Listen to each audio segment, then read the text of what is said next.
وہ یہ ہے کہ مرزا صاحب کا دعویٰ ہے کہ میں نے اطاعت کی اور اطاعت کے بدلے میں مجھے نبوت ملی، اور یہ بھی کہتے ہیں کہ اب نبی کریم صلی اللہ علیہ وآلہ وسلم کی اطاعت سے نبوت ملے گی۔ تو امت مسلمہ کا دعویٰ تو یہ ہے کہ نبوت اطاعت سے یا عمل سے نہیں ملتی، نبوت اللہ سبحانہ و تعالیٰ کی عطا ہے۔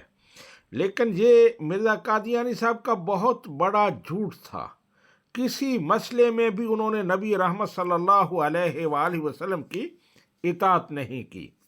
میں ایک کا اس وقت ذکر کر رہا ہوں، نبی رحمت صلی اللہ علیہ وآلہ وسلم کی سنت ہے کہ جب کوئی لقمہ گر جائے کھانے کا تو اسے اٹھا کر صاف کر کے کھا لیں۔ یہ ترمذی شریف کی حدیث ہے، حدیث نمبر 1802 ہے۔ آپ نے فرمایا کہ اس لقمہ کو شیطان کے لیے نہ چھوڑیں، لا یدعوھا للشیطان، اگر آپ چھوڑیں گے تو وہ شیطان کھائے گا۔ تو اس لیے جو لقمہ گرے زمین پر اسے اٹھا کر کھا لیں۔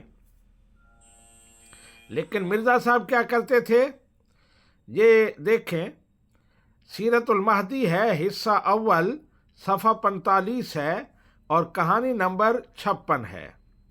کھانا کھاتے ہوئے روٹی کے چھوٹے چھوٹے ٹکڑے کرتے جاتے تھے، کچھ کھاتے تھے کچھ چھوڑ دیتے تھے۔ کھانے کے بعد آپ کے سامنے سے بہت سے ریزے اٹھتے تھے۔ یہ مرزا صاحب کا کھانے کا طریقہ تھا۔ اچھا، سیرت المہدی حصہ دوم ہے، صفحہ 421 ہے، کہانی نمبر 447 ہے۔ لکھتے ہیں، لقمہ چھوٹا ہوتا تھا اور روٹی کے ٹکڑے آپ بہت سے کر لیا کرتے تھے، اور یہ آپ کی عادت تھی کہ دسترخوان سے اٹھنے کے بعد سب سے زیادہ ٹکڑے روٹی کے آپ کے آگے سے ملتے تھے، یعنی دسترخوان پر جو ٹکڑے گراتے تھے پھینکتے تھے تو وہ آپ کے سامنے سے ملتے تھے۔ تو یہ مرزا صاحب کا عمل تھا۔ نبی رحمت صلی اللہ علیہ وآلہ وسلم کا عمل میں نے آپ کو بتایا کہ وہ فرماتے ہیں کہ اگر کوئی ٹکڑا روٹی کا گر جائے تو اسے اٹھا لیں، اگر اس کے ساتھ کوئی چیز لگی ہوئی ہے تو اسے صاف کریں اور اسے کھا لیں۔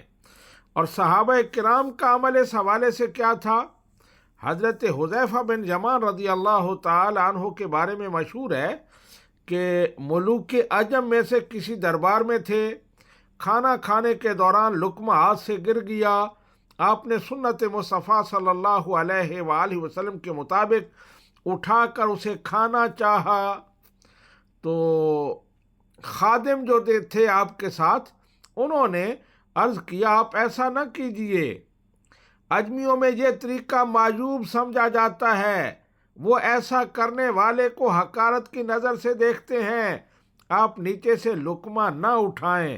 تو حضرت حذیفہ بن یمان نے فرمایا تھا، اترک سنت رسول اللہ لہؤلاء الحمقاء، کہ کیا میں ان احمقوں کے لیے سنت رسول چھوڑ دوں؟ اور پھر وہ لقمہ اٹھا کر کھا لیا تھا جو نیچے دسترخوان پر گرا پڑا تھا۔ اسی طرح کی ایک اور حدیث ابن ماجہ میں ہے، وہ اس کا نمبر ہے 3278۔ تو میں نے پہلے جو حضرت حذیفہ بن یمان کا واقعہ بیان کیا ہے یہ بڑا مشہور ہے، میں نے کئی لوگوں سے سنا ہے، لیکن یہ مجھے ملا نہیں ہے احادیث میں نے اسے بہت تلاش کیا ہے۔ لیکن ایک اور واقعہ اسی طرح کا حضرت معقل بن یسار رضی اللہ تعالی عنہ کا ہے، وہ بھی کھانا کھا رہے تھے، ان سے بھی اسی طرح لقمہ گر گیا تو انہوں نے بھی اٹھانا چاہا، تو لوگوں نے کہا کہ اللہ تعالیٰ امیر کی اصلاح فرمائے، آپ یہ لقمہ نہ اٹھائیں، اجمی لوگ اسے اچھا نہیں سمجھتے۔ تو انہوں نے کہا تھا، انا کنا یؤمر احدنا اذا سقطت لقمتہ ان یأخذها فیمیت ما کان فیہا من اذن ویأکلها ولا یدعها للشیطان، کہ ہمیں یہ حکم دیا گیا ہے کہ اگر لقمہ گر جائے تو اسے اٹھا لیں، اسے صاف کر کے کھا لیں اور شیطان کے لیے اسے نہ چھوڑیں۔ لیکن مرزا قادیانی صاحب شیطان کے کیونکہ فرینڈ تھے تو اس کی بہت زیادہ خدمت کرتے تھے. اس کے ساری صاحب اس کا حوالہ نیچے مانگ رہے ہیں کہ اس کا حوالہ ایک مرتبہ پھر دہرا دیں. جی یہ حوالہ ابن ماجہ ہے کتاب، تو اس کی حدیث نمبر 3278 ہے،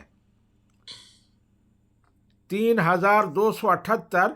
اور میں نے اوپر جو نبی رحمت صلی اللہ علیہ وآلہ وسلم کی حدیث پاک پیش کی تھی کہ آپ نے یہ ارشاد فرمایا کہ کھانا کھانے لگو، لقمہ گر جائے تو اسے اٹھا کر صاف کر کے کھا لو، وہ ترمذی شریف کی حدیث ہے اور حدیث کا نمبر ہے 1802.